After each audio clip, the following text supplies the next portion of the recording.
ईवा टूट चुकी थी, उसका ट्यूमर लास्ट स्टेज पर था और वह चंद महीनों की मेहमान थी। रीता एक दिन अपनी अमेरिकन मित्र ईवा से मिलने उसके घर गई थी। रीता भारतीय मूल की अमेरिकन नागरिक थी। रीता का जन्म अमेरिका में ही हुआ था। जब वह कॉलेज में थी, उसकी मां का देहांत हो गया था। उसके पिता कुछ दिनों के लिए भारत आए थे। उसी बीच हार्ट अटैक से उनकी भी मौत हो गई थी। रीता और ईवा दोनों बचपन की सहेलियां थीं। दोनों की स्कूल और कॉलेज की पढ़ाई साथ हुई थी। रीता की शादी अभी तक नहीं हुई थी, जबकि ईवा शादीशुदा थी। उसका 3 साल का एक बेटा था, डेविड। ईवा का पति रिचर्ड अमेरिकन आर्मी में था और उस समय अफगानिस्तान युद्ध में गया था। शाम का समय था। ईवा ने ही फ़ोन कर रीता को बुलाया था।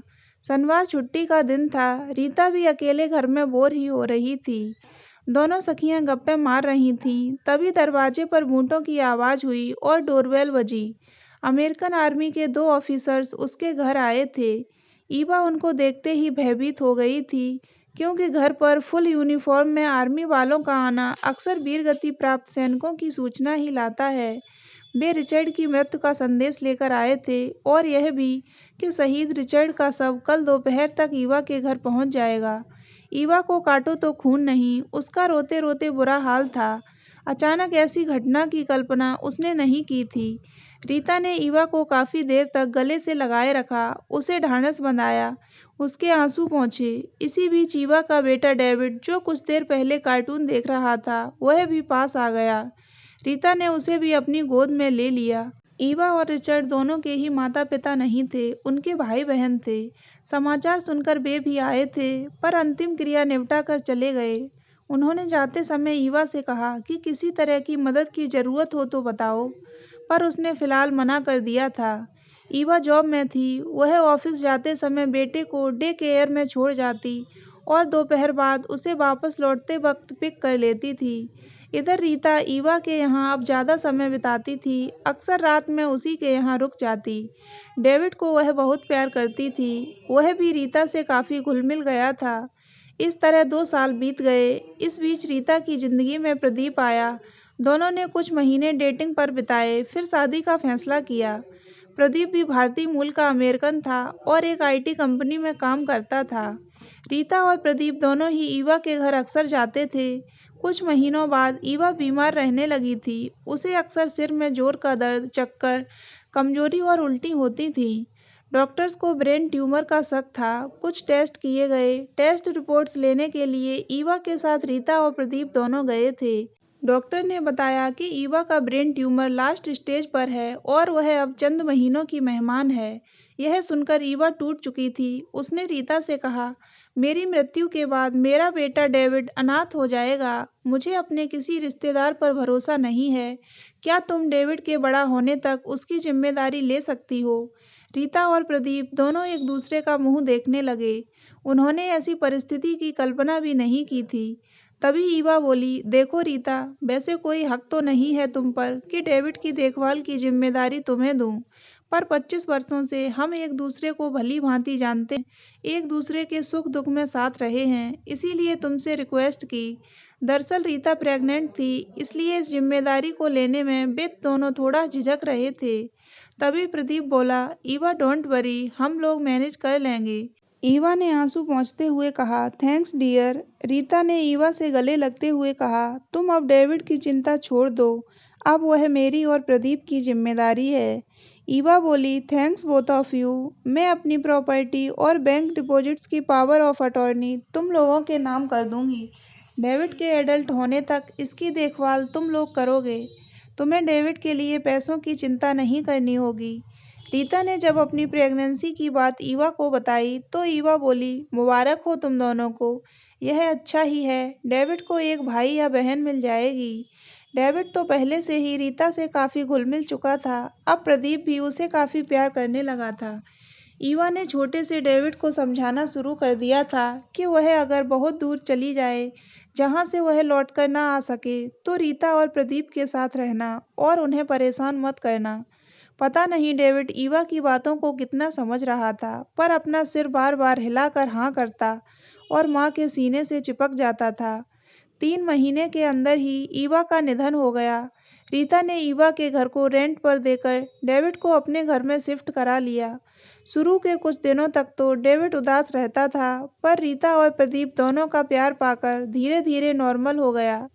रीता ने एक बच्चे को जन्म दिया, उसका नाम अनुज रखा गया। अनुज के जन्म के कुछ दिनों बाद तक रीता उसी के साथ व्यस्त रही थी।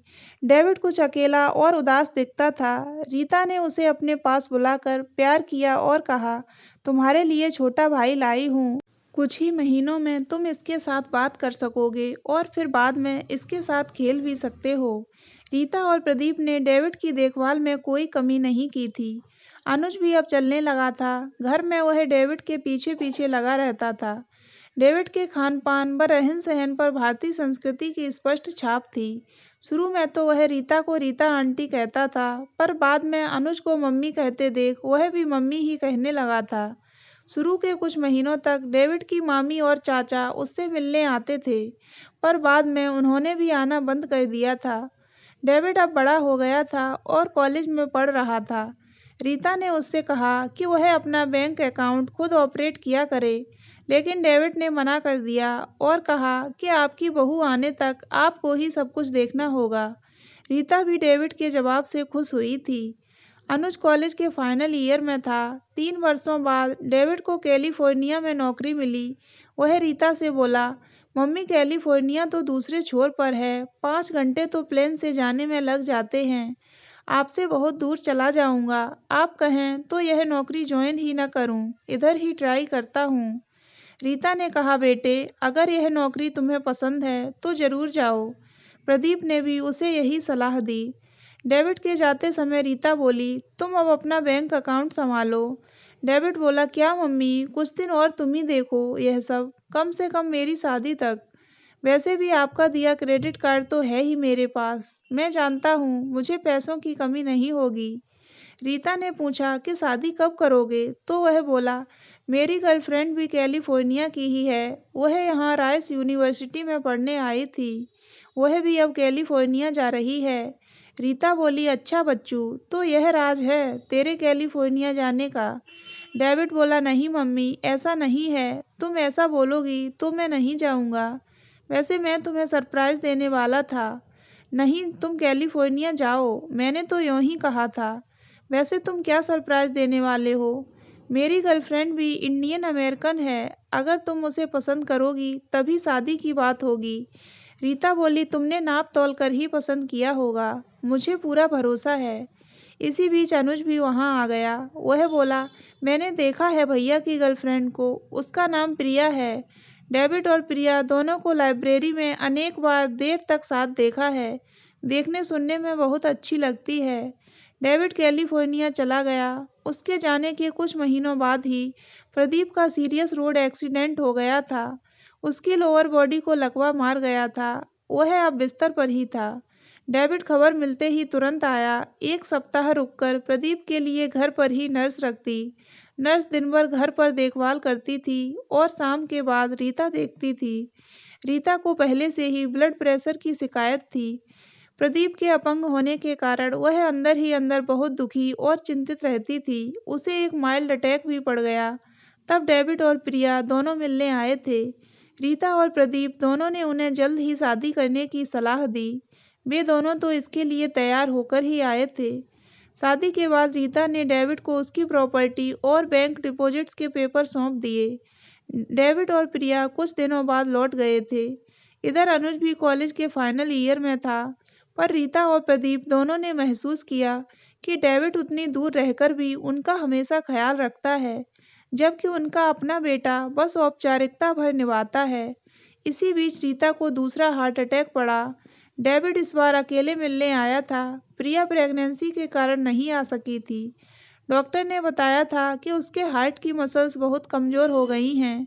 सावधानी बरतनी होगी, किसी भी प्रकार की चिंता जानलेवा हो सकती है।